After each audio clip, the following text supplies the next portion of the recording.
Welcome back to the Addiction Mindset PDF and workbook. Today we're going to discuss activity number 5 right here, and this one is called Why Use. In this brief activity, we're going to identify the reasons why you use nicotine, or at least the reasons why you think you began to use nicotine. This activity goes hand in hand with activity number 2, so if you need some ideas, you can go back to that. In activity number 2, we identified all the pre-recorded lies that addiction tells us on a day-to-day basis.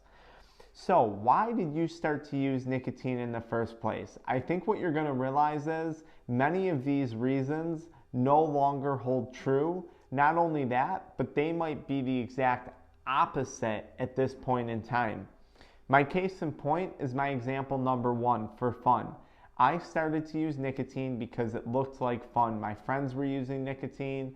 Everyone talked about the rush, the head buzz that you would get. And the reality is, at my worst point in active addiction, there was no fun in using nicotine anymore. And if you're watching this video, chances are that if you began to use it for fun because other people gave you the perceived idea that this addiction was fun, chances are you're at a point where you're not having any fun anymore. Bored, because I was bored. This could not have been farther from the truth. Addiction to nicotine, addiction to THC does not cure boredom. It makes us content with being bored. When we're bored, that's our brain's way of craving stimulation, craving activity. How we feed our brain in that moment matters. You can take that boredom and you can turn it into something productive. You can go work on your business. You can go work on your podcast. You can go work on your school project, or you can go aim to hit that next level in your job or your career. But when we're bored and we fill that time with a substance or an addiction, something that's harmful to us, it doesn't fix the boredom. All it does is make our brain content with being bored, which ultimately puts us into a comfort zone, and that comfort zone inside of active addiction is an extremely dangerous and damaging place to be. I'm sure you can relate. Peer pressure, I used it because of peer pressure. This may be true to a large extent, and one of the things that we'll talk about in another activity is peer pressure. Whether you're out with friends and they're saying, hey, it's just a Saturday night, have a drink, or if you're a high schooler in a bathroom stall and everyone's urging you to use a vape product.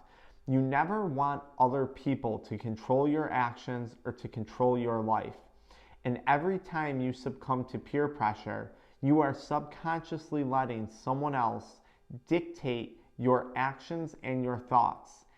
And you despise being told what to do. If you liked being told what to do, chances are you would have quit this a long time ago, especially if you're watching this as part of a school suspension program. So think about peer pressure this way. That's someone telling you to do something that you don't want to do. If you really want to quit, if you really don't want to have that drink, don't. And don't do it for them. Do it because you want to have control of your life. Addiction robs us of control. And when we get to a point of sobriety that counts, when we hit that point of sobriety, we never want to let go of that control again. As a coping mechanism, of course, we all know that getting high, using nicotine, getting drunk does nothing to solve our problems. It only adds to them. Imagine this. Imagine me using nicotine to cope with a parent's divorce. But now I have developed problems with my gums or problems with my heart from the nicotine intake. What happened?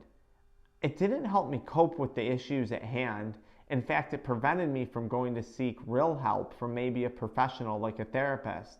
But now it added to my problems. Now I have a whole new set of health problems to cope with. Curiosity, I was curious. There's a lot of things that I've been curious about in life. Building my own business, starting that new relationship, how to improve my golf game or my athletic abilities. Perhaps if I have put my curiosity into something more productive, than an addiction, I would have been at a better point in my life from between the ages of 25 and 27. To be social. You don't need nicotine or alcohol to be social. This is another common reason why people often start to drink or start to use nicotine products. It's a social thing. It's a cultural thing. It's been ingrained into our brains from media, influencers, family, even friends. You absolutely do not need substances to socialize. Think about all the times during the day where you've socialized sober. That socialization is significantly more meaningful and significantly more powerful. If you struggle to socialize with people when you are sober, that is something that you need to work on. Get help, hire a coach, hire a therapist, watch YouTube videos on it. Being able to be social is such an incredibly valuable skill, not only for the future if you have kids and you have to communicate them, or if you have kids now, but for your job, for your career. Life is about human interaction and connection. I'm not saying you have to be a social butterfly. Not everyone is, and I completely understand and respect that. But being social is one of the common reasons why we most often get into substance use, and you don't need substances to make you social. In fact, I can almost guarantee you most people during the really bad points of active addiction become very unsocial. They become very isolated. Remember, addiction will take everything from a person, including their ability to socialize. Think about the reasons why you began to use nicotine, and then go a little bit deeper and really put some thought into asking yourself, is that actually true? Do I really need nicotine to do this, to have fun, to not be bored? Chances are you're going to find that there's a big disconnect. I'll see you guys in activity number 7, where we're going to talk about some macro goal setting.